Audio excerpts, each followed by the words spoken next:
اور ہمارے ہاں مجھ سے ایک بندہ آ کے یہ سوال کرتا ہے، اور عمومی طور پر ایک تعداد ہے جو آ کے مجھ سے سوال کرتی ہے کہ کیا بہنیں اپنا حصہ معاف کر سکتی ہیں؟ اے اللہ کے بندے، کیا تو یہ سوال نہیں کر سکتا تھا میں اپنا حصہ معاف کر سکتا ہوں؟ سوال مجھ سے یہ کیا گیا کہ کیا بہنیں حصہ معاف کر سکتی ہیں، یہ سوال آ گیا۔ کیا یہ بھی سوال کبھی کسی نے کیا، سنا ہے کہ بھائی اپنی بہنوں کو حصہ معاف کر سکتے ہیں؟ یعنی بھائی یہ کیوں بات کرتے ہیں؟ کیا رب کا قرآن نہیں پڑھا؟ رب نے کہا کہ میری حدیں ہیں، میری باؤنڈری ایسے آگے نہ آنا میرے بندے۔ لیکن پھر بھی ہم کہتے ہیں کہ کیا بہنیں اپنا حصہ معاف کر سکتی ہیں؟ ہم وہ حصہ، وہ بہن کہ جس کے بارے میں اللہ نے کہا کہ اگر ایک ہوتی تو اس کو آدھا ملنا تھا، اگر دو ہوتی یا اس سے زائد ہوتی اس کو دو حصے ملنے تھے، اور یہ کہا کہ اگر بھائیوں کے ساتھ ہوتی تو انہیں بھائیوں سے آدھا ملنا تھا۔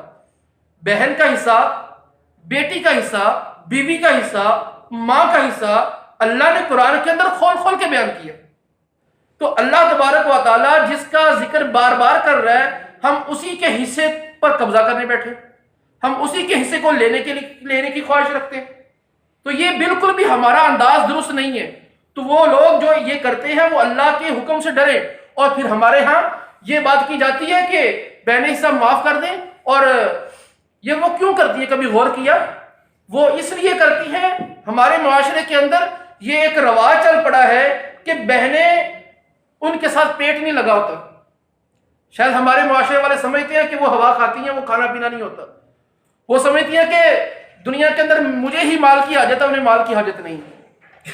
وہ سمجھتی ہیں کہ ہمارے لوگ سمجھتے ہیں کہ وہ ان کو مال سے محبت نہیں ہے، یہ سمجھتے ہیں کہ ان کو کسی چیز کی حاجت نہیں ہے۔ اور یاد رکھیے کہ حاجت ہو یا نہ ہو، آپ کی ایک بہن ہے وہ کروڑ پتی یا ارب پتی ہے، اور آپ بالکل کنگال ہے، آپ نے حصہ پھر بھی اس کو دینا ہے۔ میرے رب نے کہا کہ ان کو حصہ دینا تو میں نے دینا ہے۔ ہاں ایک علیحدہ بات ہے کہ وہ قبضہ کر کے اپنا حصہ وصول کر کے جسے دینا چاہے وہ دے سکتی ہے، لیکن اس کے اندر بھی ہمارے ہاں بڑی غلطی کی جاتی ہے۔ ایک بندہ جو مذہبی تھوڑا ٹچ رکھتا ہے وہ کیا کرتا ہے، اس کا مسئلہ پتہ چل گیا کہ بہن کو حصہ دینا ہے، اب بہن کو حصہ دے دیا، اب یہ کیا کرے گا، باتیں سنائی جائے گا، فلانی بہن بڑی چنگی سی، انہیں سارا حصہ اپنے پر آن دیتا، اس طرح کی باتیں کری جائیں گے۔ فلانی بہن تے بہت ہی چنگی ہے، فلانے نے ادا کرتا، فلانے نے ادا کرتا۔ اب یہ بھی نہیں کرے گا تو پھر کیا کرے گا، اپنا رویہ خراب کر لے گا۔ پہلے بڑے اچھے طریقے سے ملتا تھا، جب پہلے بہن گھر آتی تھی تو بڑی آؤ وقت، اب موڈ ہی نہیں سیدھا ہوتا جناب صاحب کا۔ اب یہ ہے کہ اس کی بیوی کے بھی تیور چڑھے ہوئے ہیں۔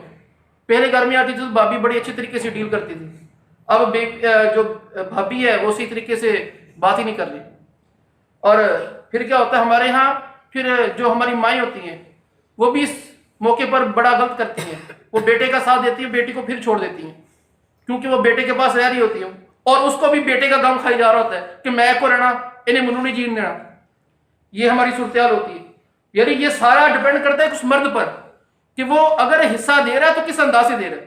اور ہمارے یہاں پھر قبضہ کر کے بعض لوٹا دیتے ہیں اس وجہ سے کہ میں نے ساری عمر اپنے بھائی کے دروازے پہ آنا ہے، ساری عمر میں نے ماں کے گھر آنا ہے، اگر میں نے اس کو پیسے نہ دیے تو میں نے اس کا منہ چپ نہ کروایا، اس کی پیٹ کی آگ میں نے نہیں بھری تو یہ مجھے سیدھے منہ سے بولے گا نہیں۔